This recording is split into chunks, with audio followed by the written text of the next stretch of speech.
नमस्कार। आज की इस वीडियो में हम एशिया की मृदा संसाधन का अध्ययन करेंगे। मृदा अथवा मिट्टी एक प्रमुख प्राकृतिक संसाधन है जिसका निर्माण शैल के क्षरण से होता है। साथ ही प्राकृतिक वनस्पति, जलवायु, धरातल एवं भूगर्भिक बनावट इसकी प्रकृति को निर्धारित करती है। किसी भी देश अथवा प्रदेश की प्रगति में मृदा का उपजाऊपन महत्वपूर्ण योग होता है। वास्तव में कृषि का विकास एवं विस्तार मृदा की उपयुक्तता पर ही निर्भर करता है। एशिया के लिए कथन अत्यधिक उपयुक्त है क्योंकि यहाँ के अधिकांश देशों की अर्थव्यवस्था कृषि पर निर्भर करती है। तो जो मिट्टी है, मिट्टी वहाँ की मूल पेरेंट जो रॉक्स हैं उनके क्षरण और वनस्पति अंश और हुमस से मिलकर बनती है। इसको विभिन्न कारक, चाहे वो जलवायु है, चाहे तापमान है, चाहे वनस्पति है, ये सारे कारक इसको प्रभावित करते हैं। और विशेषकर जो एशिया जो जिसमें सबसे ज़्यादा जनसंख्या रहती है, तो वहाँ पर जो कृषि प्रधान जो अर्थव्यवस्था है उसमें मिट्टी का महत्व और भी ज़्यादा बढ़ जाता है। ये किसी प्रदेश के आर्थिक विकास को निर्धारित करते हैं। कृषि उत्पादन बिना उपजाऊ मिट्टी के संभव नहीं होता। एशिया में भारत, चीन, पाकिस्तान जैसे देशों में रीढ़ की हड्डी है कृषि, अतः इनका स्थायित्व एवं देश की मृदाएं स्थायित्व भी इन देश की मृदाएं हैं। एशिया में रूस एक ऐसा देश है जहां मृदा संबंधी शोध कार्य हैं। अभी मानसून एशियाई देशों में मृदा पर ध्यान देना शेष है। चीन में भी अभी कुछ अनुसंधान मृदा संबंधी किए गए, परंतु वे भी अभी निष्कर्ष तक नहीं पहुंच सके हैं। फिलीपींस, जावा, भारत, जापान में इस दिशा में शोध कार्य में अभी लगे हुए हैं। मिट्टी के तत्व या खनिज, या मिट्टी किन किन पदार्थों से मिलकर बनती है। मिट्टी के तत्व में मिट्टी के खनिज और जैव पदार्थ आवश्यक तत्वों में गिने जाते हैं। ये खनिज 3 प्रकार के होते हैं: ऑक्सीजन, सिलिकॉन, एल्युमिनियम तथा लोहा। 2 नाइट्रोजन, कैल्शियम, फास्फोरस, पोटेशियम मिट्टी के प्रधान पोषक तत्व हैं। और 3 मिट्टी के गौण पोषक तत्व, इसमें सल्फर, मैग्नीशियम, मैंगनीज, आयोडीन, लोहा, तांबा, जस्ता, कोबाल्ट आदि हैं। मिट्टी में जैव पदार्थ का होना अनिवार्य है।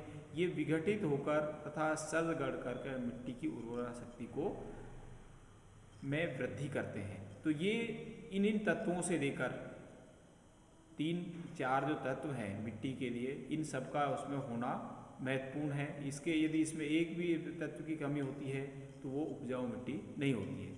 मिट्टी का विकास 2 चरणों में होता है। पहले चरण में चट्टान अपक्षयित होती है। जो मूल पेरेंट चट्टान है वो टूटकर या टूट फूट होकर वो उसको मटेरियल प्रदान करती है। ये अपक्षयण रासायनिक अथवा भौतिक रूप क्रियाओं से घटित होता है। इससे हम चट्टान चूर्ण आवरण प्रस्तर तैयार होता है। आवरण प्रस्तर के साथ साथ पौधे की जड़ें इसमें प्रविष्ट होती हैं और इसके फैलने से जीवाणु द्वारा उनका विघटन होता है। जीवाणु के मरने पर मिट्टी को जैव पदार्थ भोजन के रूप में मिलता है। ये प्रक्रिया लगातार चलती रहती है, इससे मिट्टी का निर्माण होता है।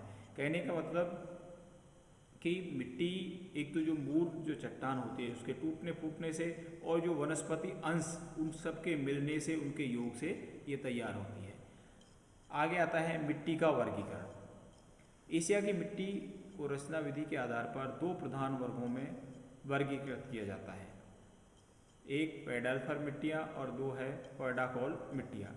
पेडाल्फर ऐसी मिट्टियों का समूह है जिनमें लोहे और एल्युमिनियम अधिक पाया जाता है। पेडाल्फर जिसमें लोहा और एल्युमिनियम है उसको हम पेडाल्फर कैटेगरी में रखते हैं। जिन प्रदेशों में लंबी अवधि तक कम तापमान रहता है वहाँ रासायनिक क्रिया की कमी के कारण लोहे, एल्युमिनियम के अंश तथा जीवाश्म लंबी अवधि तक सतह में विद्यमान रहते हैं। इस कारण मिट्टी का विकास धीमी गति से होता है। ये प्रक्रिया पार्डजोलाइजेशन कहलाती है। पेडाल्फर मिट्टियाँ निम्न वर्गों में बांटा है। इसके भी फिर सब डिवीजन है: पॉडजोल मिट्टी, पॉडजोलिक मृदा, पॉडजोल लेटोजोइक मृदा और लेटोजोइक मृदा। पेडाकोल मिट्टियाँ वे मिट्टियाँ जहाँ वर्षा की कमी के कारण वाष्पीकरण के साथ ही मिट्टी के निचले स्तर से चूना जल के साथ ऊपर आने लगता है। पेडाकोल मिट्टी कौन सी? जहाँ वर्षा की कमी के कारण और वाष्पीकरण के साथ ही मिट्टी के निचले स्तर से चूना पदार्थ जल के साथ ऊपर आने लगता है। इसमें केशिका क्रिया, इसको केशिका क्रिया कहते हैं। इस प्रकार की मिट्टी में चूने की प्रधानता होती है। पेडाकॉल मिट्टियाँ 3 प्रकार की होती हैं, चरनोजम मरुस्थली मिट्टी और मरुस्थली मिट्टी। चरनोजम मरुस्थली और मरुस्थली मिट्टी।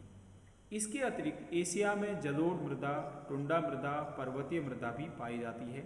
इन मिट्टियों का विस्तृत विवरण निम्न प्रकार है। डिटेल 2 इसके मुख्य वर्ग थे। अब इसके कौन कौन से प्रकार इसमें पाए जाते हैं। नंबर 1 है पेडजोल मृदा। ये मृदा साइबेरिया, मंचूरिया के टैगा वन क्षेत्र में पाई जाती है। यहाँ लंबा शीत ऋतु होने के कारण मिट्टी निर्माण की प्रक्रिया धीमी गति से होती है। इस प्रकार की मृदा की गहराई कम होती है, मिट्टी की संरचना में बड़े कण पाए जाते हैं तथा जीवाश्म कम होता है। इसमें चूना व अन्य खनिजों का अभाव रहता है। इसका ए स्तर भूरा या सफ़ेद होता है। इसमें अस्त की प्रधानता होने से कम उर्वरकता होती है। इस मृदा में छोटी घास ही उग पाती है। उर्वरकों की सहायता से इसमें राई, जई और सब्जी पैदा की जाती है। पेडजोल मिट्टियाँ ये शीत प्रदेशों में पाई जाती है। नंबर 2 पेडजोलिक मृदा। ये मृदा पेडजोल मृदा के दक्षिण में, मंचूरिया के दक्षिणी भाग, चीन व कोरिया के कुछ भाग में पाई जाती है। इस मिट्टी में जैव तत्व अपेक्षाकृत अधिक होते हैं। इस मृदा में गहराई भी अधिक होती है। इसका रंग गहरा कत्थई होता है। यहाँ अधिक तापमान 75 से लेकर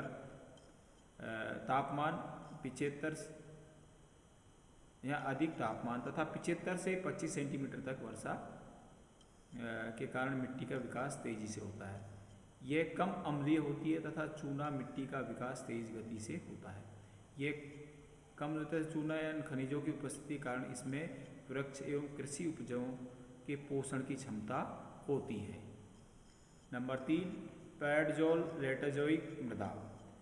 वर्षा और तापमान में वृद्धि के कारण इस मिट्टी का अपक्षालन मतलब धुलाई अधिक होती है, जिसके फलस्वरूप इसमें जैव खनिज तत्व सामान्य रूप में पाए जाते हैं। इस मिट्टी के निर्माण में पेडजोलाइजेशन का वाले नम प्रदेशों में हुआ है। इस मिट्टी के निर्माण में पेडजोलाइजेशन और लेटराइजेशन दोनों क्रियाएं निहित रहती हैं। वनस्पति अंश की भिन्नता के कारण इसके रूप, रंग और पोषक तत्वों में स्थानिक भिन्नता पाई जाती है।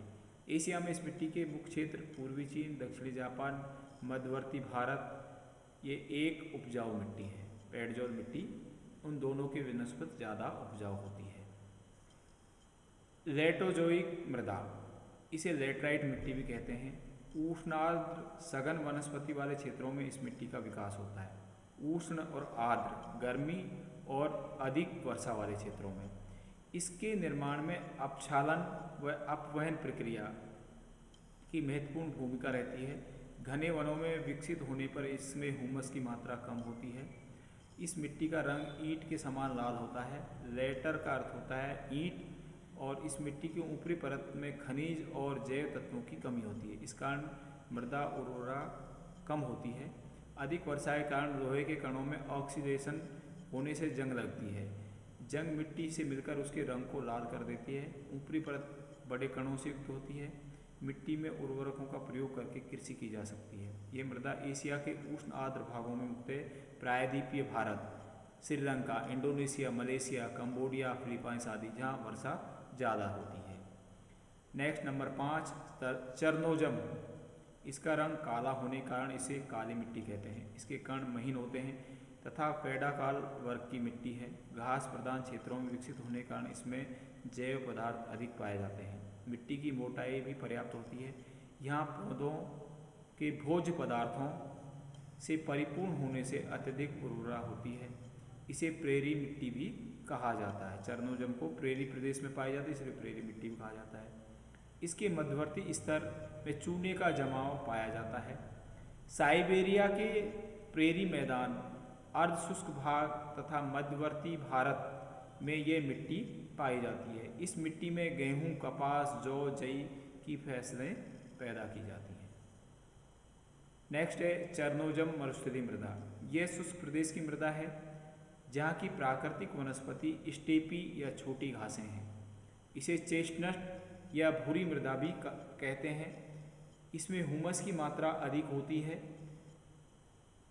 कोशिका क्रिया के कारण मिट्टी के ऊपरी स्तर में चूने की प्रधानता होती है। इसकी मोटाई अपेक्षाकृत कम होती है। इसमें खनिज तत्वों की कमी होती है।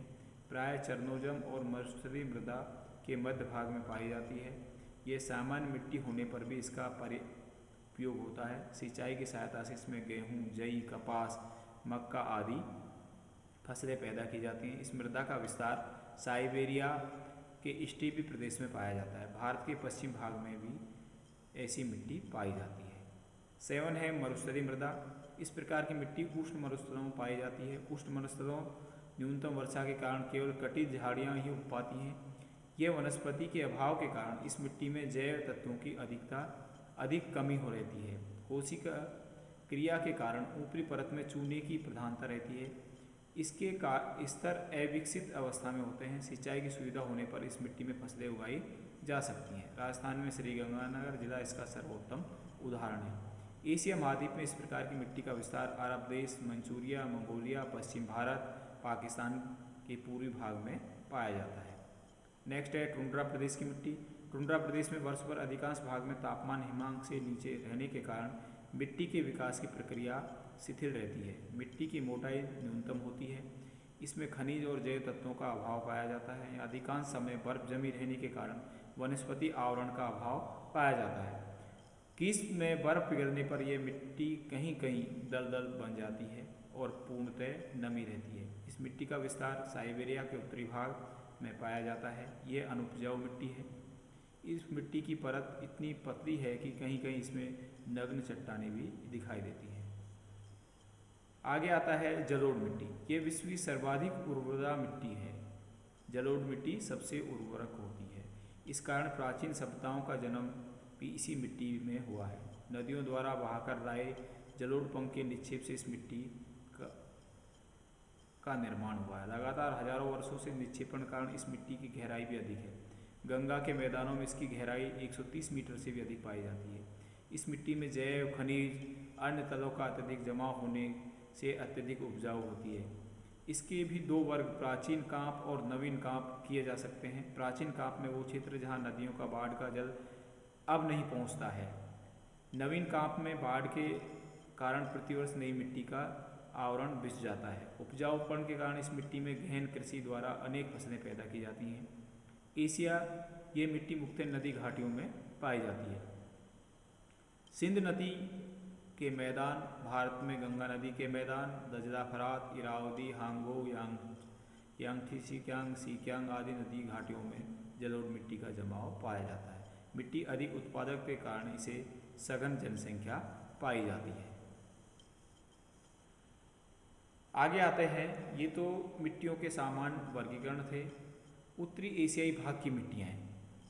ये एशिया के आर्कटिक तट, उत्तरी रूस की मुख्य किस्म है। पॉडजलाइजेशन क्रिया से विकसित हुई है।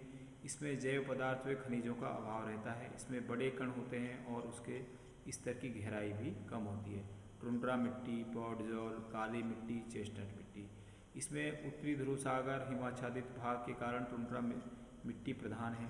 इसकी परत अनुपजाऊ है। साइबेरिया के वन प्रदेशों में पॉडजल राख के रंग जैसी है। इसमें लोहांश व तेजाब का अंश होता है। काली मिट्टी सीमित है। जो उपजाऊ है उत्तर पश्चिम में स्थित है। इसे चरनोजन नाम से भी जानते हैं। साइबेरिया के स्टेपी प्रदेश पर चेस्टनट मिट्टी का क्षेत्र है। मंचूरिया दक्षिण पश्चिम भाग में काली मिट्टी का क्षेत्र है। नेक्स्ट है चीन की मिट्टियों के विभिन्न प्रकार।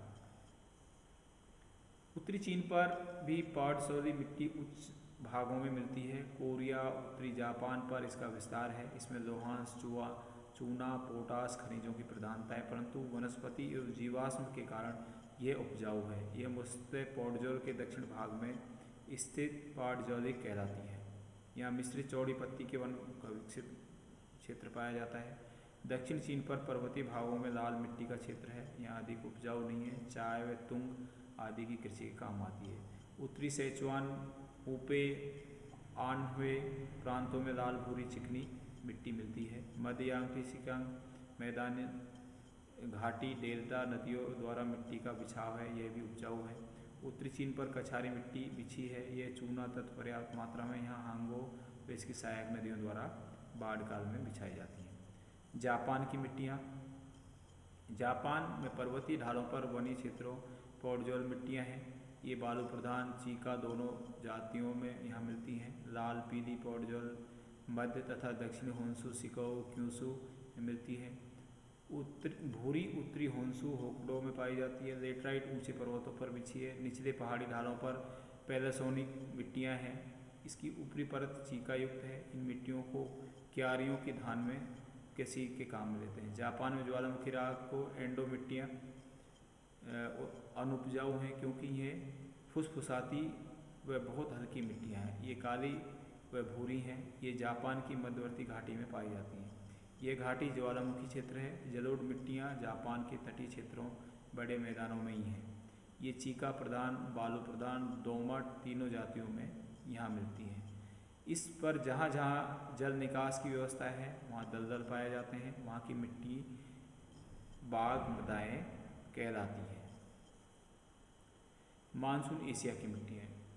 डॉबी ने मानसून एशिया के क्षेत्र को जलोढ़ पर्वत घाटी मृदा समूह लेटराइट मरुस्थली चेस्टनट चरनोजम पॉडसल पीली मिट्टियाँ पहचानी है। जलोढ़ डेल्टाओं पर बिछी हैं। ये गंगा से लेकर मीकांग तथा पूर्वी दक्षिण डेल्टाई भागों में पाई जाती हैं। ये उपजाऊ मिट्टी हैं। पर्वतीय भागों में घाटियों में मिट्टियों में अनेक जटिलता पाई जाती है। यहाँ की मृदा में हुमस की मात्रा वनस्पति आवरण कारण अधिक है। हिमालय पूर्वी तिब्बत पश्चिम चीन बोर्निया जावा आदि इसके क्षेत्र हैं। मानसूनी एशियाई क्षेत्रों में लेटराइट मिट्टी की अधिक विस्तार है। ये लाल भूरे रंग की मिट्टियाँ हैं। इनकी उपजाऊ परत में लोह अंश व चिकनी मिट्टी रह जाती है। ये कम उपजाऊ हैं। ये दक्षिण एवं पूर्वी भाग म्यांमार थाईलैंड इंडोचीन मलाया दक्षिण पश्चिम चीन पर विस्तृत हैं।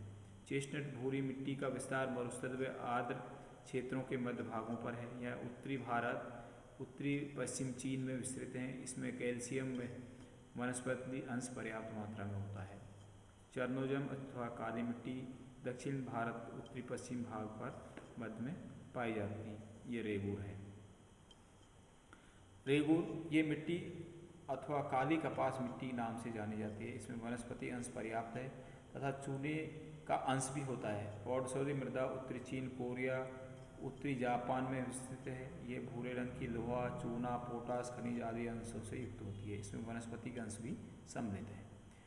दक्षिण पश्चिम एशिया की मृदाएँ। दक्षिण पश्चिम एशिया मरुस्थलीय पठारी पहाड़ी से घिरे विषम धरातल के क्षेत्र हैं। इसमें पश्चिम में तुर्की सीरिया जॉर्डन फिलिस्तीन आदि मध्य इराक ईरान भारत के पश्चिम सीमा से जुड़े अफगानिस्तान आदि के शुष्क प्रदेश हैं। इन प्रदेशों में मध्य भागों में कम गहराई की बलुई मिट्टी अधिकता है। बालू की मात्रा 90 से 95% मिलती है। यह वायु द्वारा वहन कर टीले यत्र तत्र जमा की मिट्टी है। यहाँ क्षारीय मिट्टी है। इसमें नमक की मात्रा अधिक और जैवीय अंशों की बहुत कमी पाई जाती है। यहाँ मिट्टी के अविकसित रह जाने से मुख्य कारण वर्षा की कमी है। इस क्षेत्र में पहाड़ी भागों पर चेस्टनट भूरी खाकी व लाल मिट्टी है। मरुस्थलीय भागों में बालू का बिछाव है। ये क्षेत्र नदियों का है। इनमें जलोढ़ मिट्टी का विस्तार कहीं कहीं देखने को आता है। यहाँ जैसे इराक दजला फरात का दोआब डेल्टा बाढ़ का मैदान पश्चिम में मरुस्थल उत्तरी पूर्व कुर्दिस्तान पहाड़ियों का भाग है। इसमें विभिन्न प्रकार की मिट्टियों का बिछाव है। इसमें चेस्टनट भूरी लाल पीली चरनोजम लेटनाइट मिट्टी आदि प्रसार है। तो ये एशिया में पाई जाने वाली विभिन्न प्रकार की मिट्टियाँ कौन सी इसमें वनस्पति के लिए उपयुक्त हैं। अब जो इसकी जो समस्या है एशिया या ओवरऑल विश्व में कि मिट्टी की समस्याओं में सबसे आता है सोइल इरोजन, मिट्टी का कटाव। मिट्टी गिरावट आना या मिट्टी का कटाव दोनों ही गंभीर समस्या है। मिट्टी की क्वालिटी में गिरावट या उसकी उपजाऊपन कम होना और कटाव दोनों इसकी मेजर प्रॉब्लम है। विषम जलवायु क्षेत्रों में ये समस्या अधिक है। शुष्क प्रदेशों में वायु द्वारा कटाव बहुत होता है। अत्यधिक वर्षा बाढ़ग्रस्त क्षेत्रों में भी ये समस्या रहती है। उत्तरी पूर्वी राजस्थान दक्षिण पश्चिम एशिया में ये समस्या गंभीर है। मिट्टी के संरक्षण के उपाय काम में लेना आवश्यक है, अन्यथा मिट्टी की उर्वरता या ह्यूमस कम होती है। और ये कम उपजाऊ बन जाती है। फसलों में हेरफेर, जैविक पदार्थों, ये इसकी विभिन्न विधियां हैं। फसल फेर बदल करके तो उसको उपजाऊपन बढ़ाया जा सकता है। जैविक पदार्थ या अपशिष्ट का उपयोग करके भी हम जैविक खाद यूज करके भी इसकी उर्वरकता को बढ़ा सकते हैं।